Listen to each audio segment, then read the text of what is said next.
సంక్రాంతికి సంబంధించినంత వరకు సెలవులు రావడంతో ఆదివారం ఏదైతే ద్వారకా నగర్ లో ఉన్నటువంటి ఆర్టీసీ కాంప్లెక్స్ ఫుల్ గా జనసంద్రంగా మారింది. ప్రజలకి సంబంధించినంత వరకు కూడా ప్రత్యేక బస్ సర్వీసులు కూడా ఏర్పాటు చేసినటువంటి పరిస్థితి అయితే కనిపిస్తుంది. ఇదే అంశానికి సంబంధించినంత వరకు కాంప్లెక్స్ ఆర్టీసీకి సంబంధించి అధికారులు ఉన్నారు, వారిని అడిగి తెలుసుకునే ప్రయత్నం చేద్దాం. మేడం, రద్దీకి తగ్గట్టు ఎంతమంది ఎన్ని బస్సులు కొత్తగా వేశారు, ఏ ప్రాంతాలకు వేశారు, దూర ప్రాంతాలకు ఎటువంటి బస్సులు వేస్తున్నారు, రద్దీకి తగ్గట్టు ఏమైనా ఏర్పాట్లు? రద్దీ అండి ఇటువైపు ఇక్కడ నుంచి మన బస్ స్టేషన్ నుంచి అయితే ప్రెసెంట్ శ్రీకాకుళము, పార్వతీపురము, చీపురుపల్లి, రాజాము, విజయనగరము, పాలకొండ ఈ రూట్లలో చాలా హెవీగా ఉందండి. దీనికి తగినట్లుగా మేము 200 బస్సులు ప్లాన్ చేయడం జరిగిందండి. అదే విధంగా మనకి అటువైపు నుంచి క్లియర్ చేయడానికి అంటే విజయవాడ అండ్ హైదరాబాద్ లో కూడా హెవీ ట్రాఫిక్ ఉంది ఇక్కడికి రావడం కోసం. అందువల్ల ఇటువైపు నుంచి కూడా 50 బస్సులు పంపించడం జరిగింది. ఇక్కడ మన దగ్గర నుంచి ఈ పార్వతీపురం ఇటువైపు క్లియర్ చేయడం కోసం 200 బస్సులు అడిషనల్ ట్రిప్స్ మేము ఏర్పాటు చేయడం జరిగింది. ప్రతి 5 నిమిషాలకు ఒక బస్సు శ్రీకాకుళం సైడ్ పంపిస్తున్నామండి. పార్వతీపురం కానీ విజయనగరం కానీ ప్రతి 10 నిమిషాలకు ఒక బస్సు పంపిస్తున్నాము. ఎక్కడ ట్రాఫిక్ అనేది ప్రాబ్లం లేకుండా మొత్తం ఆ చివరి నుండి చివరి వరకు మొత్తం 50 మందిని స్టాఫ్ ని కూడా మేము రెడీ పెట్టుకున్నాము. ఎక్కడ ట్రాఫిక్ అబ్స్ట్రక్షన్ కానీ బస్సులు ఆగిపోవడం అనేది లేకుండా వెంటనే వచ్చిన వాళ్ళని వచ్చినట్లు అంటే ట్రైన్స్ వచ్చినప్పుడు కొంచెం ఎక్కువ స్పర్ట్ వస్తుంది. ఆ వచ్చినప్పుడు వెంటనే ఒక 10 బస్సులు స్పేర్ పెట్టుకుంటున్నాం, వెంటనే క్లియర్ చేస్తున్నాం. మేడం, అయితే 10వ తేదీకి ఇదే పరిస్థితి ఉందంటే మరి రాబోయే 2 రోజులు భోగి సంక్రాంతి సమయానికి ఈ క్రౌడ్ ఇంకా ఫుల్ అయ్యే అవకాశం ఉండబోతా ఉంది. ఆ సమయానికి ఎటువంటి పెట్టబోతా ఉన్నారు? కొత్తగా బస్సులు ఏమైనా తీసుకొచ్చే అవకాశం ఉండబోతా ఉందా? ట్రాఫిక్ ఎలా ఉంది? ఏ సైడ్ నుంచి హెవీ ట్రాఫిక్ మనకు కనిపిస్తా ఉంది? యాక్చువల్ గా అయితే అండి మామూలుగా అయితే సంక్రాంతి ముందు వచ్చేటువంటి భోగి ఆ ముందు రోజు ఎక్కువ ట్రాఫిక్ ఉంటదండి. కానీ ఈ ఇయర్ ఏం జరిగిందంటే మనకి సెకండ్ సాటర్డే సండే రావడంతో మాకు శుక్రవారం సాయంత్రం నుంచి ఈ ట్రాఫిక్ అనేది హెవీ క్రౌడ్ ఉంది. శుక్రవారం సాయంత్రం ఉంది, నిన్న శనివారం అంతా ఉంది, ఇవాళ కూడా ఉంది. సో ఇదే ట్రాఫిక్ ట్రెండ్ కొనసాగుతుంది. పెరిగిపోవడం మరీ అబ్నార్మల్ గా అయితే పెరిగిపోతుంది. ఎందుకంటే ఆల్రెడీ చాలా మంది వెళ్ళిపోయారు, 50% పైనే ఆల్రెడీ వాళ్ళ డెస్టినేషన్స్ కి రీచ్ అయ్యారు. కాబట్టి మేము ఇదే ప్లానింగ్ 200 బస్సులతో మేము రేపు ఎల్లుండి కూడా క్లియర్ చేస్తామండి. ప్రాబ్లం అయితే రాదు. ఏ ప్రాంతాలు అంటే ఇప్పుడు సుదూర ప్రాంతాలు హైదరాబాద్ నుంచి కూడా ఈ శ్రీకాకుళం జిల్లాకు కానీ విజయనగరం, విశాఖపట్నం అధికంగా వస్తున్నటువంటి పరిస్థితి. ఇక్కడ నుంచే కనెక్టివిటీ ఉంటుంది. అయితే దీనికి సంబంధించి హైదరాబాద్ నుంచి వచ్చే వాళ్ళకి కానీ లేదు ఇక్కడ నుంచి విజయవాడ, అదే విధంగా ఇటువైపు రాజమండ్రి కూడా ఎక్కువ హ్యూజ్ ట్రాఫిక్ ఉంటుంది. దాన్ని ఏ విధంగా అధిగమించే అవకాశం ఉండబోతా ఉంది? ఇప్పుడు ఈ టైంలో ఇటువైపు నుంచి విజయవాడ కానీ హైదరాబాద్ కానీ రాజమండ్రి కానీ ఏం ఉండదండి. జీరో ట్రాఫిక్ ఇటువైపు నుంచి. మేము అటువైపు నుంచి తీసుకురావడానికి ఇటు నుంచి ఖాళీ బస్సులు పంపిస్తున్నాము. రోజుకి 50 బస్సులు మేము విజయవాడ, హైదరాబాద్, రాజమండ్రికి మేము పంపిస్తున్నాం. అటువైపు నుంచి తీసుకొని వచ్చి ఇక్కడ నుంచి మరలా వీళ్ళని ఏంటంటే పార్వతీపురం, పలాస, టెక్కలి, సోంపేట, బొబ్బిలి, పాలకొండ, పార్వతీపురం వైపుకి మేము బస్సు ప్రతి 10 నిమిషాలకు ఒక బస్సు చొప్పున 200 బస్సులు పెట్టుకుని కంటిన్యూస్ గా వాళ్ళకి అలా ట్రిప్పులు వేస్తూనే ఉన్నామంటే సాయంత్రం 5, 6, 7 టైంకి క్లియర్ అయిపోతుంది.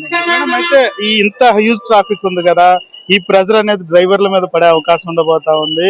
వాళ్ళ మీద పడకుండా ఉండే విధంగా ఎటువంటి ఏర్పాట్లు చేశారు? ఎందుకంటే ఈ సీజనే ఆర్టీసీకి ఆదాయం. ఈ టైంలో డ్రైవర్ మీద ఇంపాక్ట్ కూడా అదే స్థాయిలో ఉంటుంది. వాళ్ళని ఆ ప్రెజర్ తగ్గించేందుకు ఏం చేయబోతా ఉన్నారు? లేదండి, వాళ్ళకి ఆ విధంగా ప్రెజర్ లేకుండా ఉండడం కోసమే మేము ఏంటంటే స్పేర్ డ్రైవర్స్ ని కూడా మేము ఆన్ కాల్ డ్రైవర్స్ అని చెప్పి అవుట్ సోర్సింగ్ లో డ్రైవర్స్ ని తీసుకోవడం జరుగుతుంది. ఖచ్చితంగా వాళ్ళకి కావాల్సినంత రెస్ట్ ప్రొవైడ్ చేయడం జరుగుతుంది. వాళ్ళకి ఇక్కడ ఏ విధమైన ప్రాబ్లం లేకుండా మా సూపర్వైజర్స్ తో ఏమైనా టీమ్ ప్రాబ్లం కానీ ఏమైనా వచ్చినా వెంటనే ఇష్యూస్ క్లియర్ చేసి స్పీడ్ గా వాళ్ళకి ఎక్కడ అబ్స్ట్రక్షన్స్ లేకుండా ఒక వెహికల్ ఫెయిల్యూర్ కానీ ఏమీ లేకుండా మేము చర్యలు తీసుకుంటున్నాం. అదే విధంగా ఆన్ కాల్ డ్రైవర్స్ అనే వాళ్ళని అవుట్ సోర్సింగ్ నుంచి మాగా ట్రైన్డ్ డ్రైవర్స్ మేము ఆల్రెడీ ఎంగేజ్ చేసుకుంటున్నామండి. ఆ ప్రాబ్లం లేకుండా చూసుకుంటున్నాం. టికెట్స్ కూడా ప్రధాన సమస్య.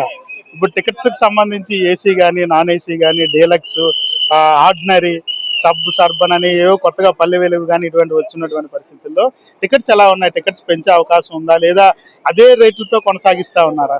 ప్రెసెంట్ అయితే అండి అదే రేట్లతో మేము ఒక్క సర్వీస్ కూడా ₹1 కూడా అడిషనల్ ఫేర్ లేదండి.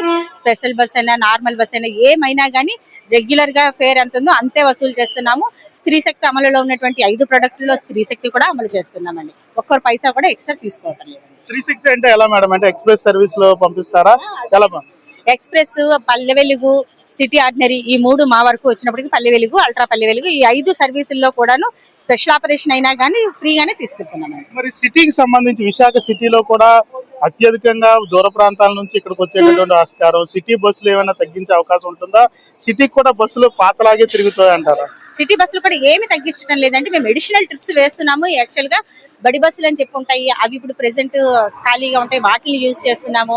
అలాగే కొన్ని కంపెనీలకు మేము బస్సులు ఇస్తూ ఉంటాం, వాటిని యూజ్ చేస్తున్నాము. ఎక్కువ ఫ్రీక్వెన్సీ అంటే ప్రతి 5 నిమిషాలకి ఒక రూట్ లో వెళ్ళిపోయే బస్సులు ఏమైనా ఉంటే వాటిని 10 నిమిషాలు చేసి ఆ బస్సులు అన్నింటినీ కూల్ చేస్తున్నాము. అలాగే అడిషనల్ ట్రిప్స్ నైట్ మామూలుగా అయితే నైట్ అంతా కూడా డిపోల్లో గ్యారేజీలో ఉండిపోతాయి ఈ బస్సులు. ఇవన్నీ కూడా నైట్ అంతా కూడా మేము ఆపరేషన్ లో తీసుకొస్తున్నాం. దానివల్ల ఈ బస్సుల్ని మనకి అప్పటికప్పుడు బస్సులు రావకాబట్టి ఈ బస్సుల్ని మేము ప్రొడక్టివ్ గా యూజ్ చేస్తున్నామండి. చూడొచ్చు, విశాఖలో ఉన్నటువంటి ద్వారకా బస్ స్టేషన్ పూర్తిగా జనసంద్రంగా మారినటువంటి పరిస్థితి. పూర్తిగా కూడా హ్యూజ్ ట్రాఫిక్. మరీ ముఖ్యంగా విశాఖ జిల్లా నుంచి అత్యధికంగా శ్రీకాకుళం, అదేవిధంగా విజయనగరం, రాజాం లాంటి ప్రాంతాలకు తరలి వెళ్లేందుకు పూర్తి స్థాయిలో వేచి చూడాల్సిన పరిస్థితి లేకుండా ఆర్టీసీ అన్ని ఏర్పాట్లను కూడా చేశామని చెప్తున్నటువంటి పరిస్థితి. మరీ ముఖ్యంగా 200 ట్రిప్స్ కు సంబంధించినంత వరకు అదనపు బస్సులను ఏర్పాటు చేశామంటూ కూడా చెప్తున్నటువంటి పరిస్థితి కనిపిస్తా ఉందని చెప్పొచ్చు. ఆర్టీసీ డ్రైవర్స్ కి సంబంధించిన యూనియన్ నాయకులు ఉన్నారు, ఆయన అడుగుతాం. మీరిప్పుడు ఈ సమయంలో మీ మీద ప్రెజర్ పడే అవకాశం, డ్రైవర్స్ కి సంబంధించి ఎటువంటి కార్యాచరణ ఉంది? ఆర్టీసీ ఎలా మీ అందరికీ రక్షణ కల్పిస్తా ఉంది? అంటే హ్యూజ్ ట్రాఫిక్ ఉన్నటువంటి పరిస్థితుల్లో ప్రెజర్ ఎక్కువగా ఉంటుంది డ్రైవర్ మీద. ఈ సమయంలో ఏం తీసుకుంటున్నారు? కొత్త డ్రైవర్ని హైర్ చేశారా, లేదా ప్రైవేట్ డ్రైవర్స్ తీసుకొచ్చారా? ఎలా ఆపరేషన్స్ అనేవి ఎలా జరుగుతాయి? ప్రైవేట్ డ్రైవర్స్ ఎవరిని తీసుకురాలేదండి. ఆర్టీసీలోనే ఆన్ కాల్ డ్రైవర్లు ఉన్నారు, అవుట్ సోర్సింగ్ కాంట్రాక్ట్ డ్రైవర్లు ఉన్నారు. ఇటీవల ఈ మధ్యకాలంలో నెల రోజుల పాటు వీళ్ళందరికీ మేము ట్రైనింగ్ క్లాసులు కండక్ట్ చేసాం. అలాగే ఎవ్రీడే ప్రతి డిపోలో సంక్రాంతి ముందే రీజనల్ మేనేజర్ గారి దగ్గర నుంచి సిటిఎం గారు, రీజనల్ సేఫ్టీ డ్రైవింగ్ ఇన్స్ట్రక్టర్లు అందరం కూడా పండగ ట్రాఫిక్ కి సంబంధించి ఏ విధంగా మనం బస్ స్టాండ్లో బిహేవ్ చేయాలి, ఏ విధంగా ట్రాఫిక్ లో డ్రైవ్ చేయాలి, సేఫ్టీ డ్రైవింగ్ ప్రాధాన్యత ఎలా ఇవ్వాలి అని చెప్పాము. దాన్నే పాటిస్తున్నారు అందరూ డ్రైవర్లు. మీరు చూడొచ్చు, ప్రతి డ్రైవర్ కూడా ప్రయాణికులు నింపుకుంటూ ఎంత చక్కగా వెహికల్ మూవ్మెంట్ ఉందో మీకు అర్థమవుతుంది. ఇవన్నీ మేము ముందే ట్రైనింగ్ ఇచ్చి సిద్ధం చేసాం అందరినీ. ఎంత ట్రాఫిక్ అయినా కానీ మా డ్రైవర్లు ఓర్పు నేర్పుతో డ్రైవ్ చేయగలరు. ప్రెజర్ అనేది లేకుండా చూస్తారు. ప్రెజర్ అనేది లేదండి. ప్రెజర్ లేకుండా వాళ్ళందరినీ మేము ఆల్రెడీ మోటివేట్ చేసాం. ఏ విధమైన ఒత్తిడికి గురి కాకుండా వాళ్ళందరినీ ముందే మేము మోటివేట్ చేసాం. దాన్ని సిద్ధం చేస్తాం. డ్రైవర్ని సంక్రాంతి ముందే సిద్ధం చేసాం అందరినీ. చాలా చక్కగా జరుగుతుంది. ట్రాఫిక్ అంతా ఫ్రీ మూవ్మెంట్ అవుతుంది. అంతే. అయితే ఇక్కడ ఒక సమస్య అనేది కనిపిస్తా ఉంది. కొంతమంది ప్రయాణికులకు కానీ ఆర్టీసీ సిబ్బందికి కానీ ఏమైనా లోపాలుండి ఘర్షణ పడే వాతావరణం లేకుండా ఉండే విధంగా ఏదైనా ఉంటుందా? ఎందుకంటే అత్యంత క్రౌడ్ పుల్లింగ్ ఉన్నటువంటి సమయం. నిన్న కూడా ఏదో ఘటన జరిగిందంటూ కూడా వార్తలు వినిపిస్తున్నటువంటి పరిస్థితి. డ్రైవర్ పైన చేయి చేసుకున్నారంటూ కూడా. దాన్ని ఎలా మీరు అధిగమించే అవకాశం ఉండబోతుంది హ్యూజ్ ట్రాఫిక్ ఉన్నటువంటి పరిస్థితుల్లో? ప్రయాణికుల్ని నచ్చజెప్పే కార్యక్రమం కానీ, ప్రయాణికులపై మాట్లాడే విధానంలో కానీ ఎటువంటి ట్రైనింగ్ ఇచ్చారు? ప్రయాణికులు అయితే గౌరవంగా మాట్లాడాలని చెప్పి మేము చెప్పాం సార్. శ్రీశక్తి పథకంలో ఏ ఒక్కరిని కూడా అగౌరవపరచకూడదని అందరికీ కూడా, ఎందుకంటే ప్రభుత్వం చెల్లిస్తుంది, అదేం ఫ్రీ పథకం కాదు. మాకు ప్రభుత్వం అప్పచెప్పిన బాధ్యతలను మేము నిర్వర్తించాలి. అందరినీ మోటివేట్ చేసాం.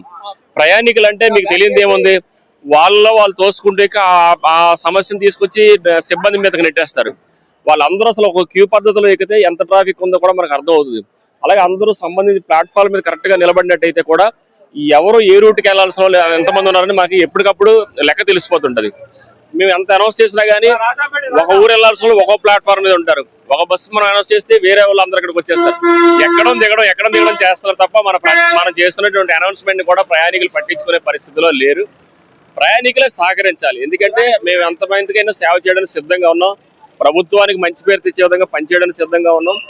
ప్రజలు అర్థం చేసుకొని మా సర్వీసెస్ ఉపయోగించుకుంటే 24 hours సర్వీస్ ఇవ్వడానికి సిద్ధంగా ఉన్నాం. మేము 24 hours సర్వీస్ ఇవ్వడానికి సిద్ధంగా ఉన్నాం. చూడొచ్చు, ఆర్టీసీకి సంబంధించి కూడా పూర్తి స్థాయిలో అధికారులు అందరూ కూడా గ్రౌండ్ లో దిగినటువంటి పరిస్థితి మనం క్లియర్ గా చూస్తున్నాం. ఈ ఏదైతే వస్తున్నటువంటి హ్యూజ్ ట్రాఫిక్ కి సంబంధించినంత వరకు రీజనల్ డిఎంలతో పాటుగా ఆర్టీసీ అధికారులు అందరూ కూడా రోడ్డు మీదకి వచ్చి పూర్తిగా కూడా ఏదైతే ఏ ప్రాంతాలకి హ్యూజ్ ట్రాఫిక్ ఉంటుందో ఆ ప్రాంతాలకి ప్రత్యేక బస్సులు కూడా పెట్టేటటువంటి పరిస్థితి ఉంటుంది. చూడొచ్చు, ఈ బస్సుని ప్రత్యేక బస్సుగా పెట్టినటువంటి సిచ్యువేషన్. బస్సులో ఉన్నటువంటి డ్రైవర్ కానీ కండక్టర్ కానీ క్లియర్ గా ఇన్స్ట్రక్షన్ ఇస్తున్నటువంటి పరిస్థితి. ఈ బస్సు ఎక్కడికి వెళ్తుంది సార్? ఈ బస్సు ఇప్పుడు ఎక్కడికి పంపిస్తున్నారు?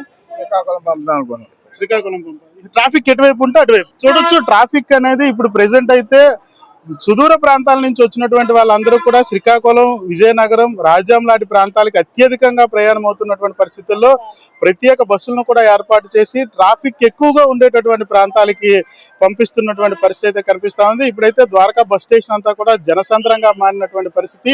పూర్తిగా కూడా ప్రజలకి ఎటువంటి ఇబ్బందులు తలెత్తకుండా వాళ్ళ గమ్యస్థానాలకి చేరుకునే విధంగా కూడా ఆర్టీసీ అనేది అన్ని ఏర్పాట్లు కూడా పూర్తి చేసినటువంటి సిచ్యువేషన్ అయితే విశాఖలో కనిపిస్తా ఉంది. కెమెరా పర్సన్ నారాయణతో భరత్, యూటీవీ, విశాఖ నుంచి.